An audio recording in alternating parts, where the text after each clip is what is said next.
很多人习惯在晚上睡觉的时候给手机充电，第二天早上醒来才拔掉电源。但是这样的充电方式对手机的电池有没有影响呢？手机的寿命在很大程度上取决于电池的寿命。那么手机整晚都在充电，会不会伤害到手机电池呢？今天就跟大家一起来探讨这个问题。其实，即便是充电一个晚上，也不会对手机造成太大的伤害。现在绝大多数手机用的都是锂电池，它的性能很高，在手机充满电后，锂电池就会自动切断电源，所以大家对此也不必过于担心，更不需要设闹钟半夜起来拔充电器了。其次，手机充电要经过3个阶段，即快速充电、继续充电、涓流充电。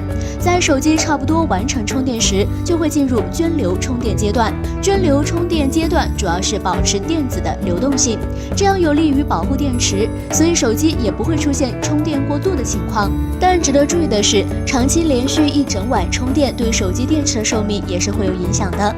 所以建议大家平时给手机充电时，尽量不要频繁的整夜充电，最好是随时充电，多次充电。一般手机充电2个小时左右就能充满，只要我们平时注意下手机的电量就好。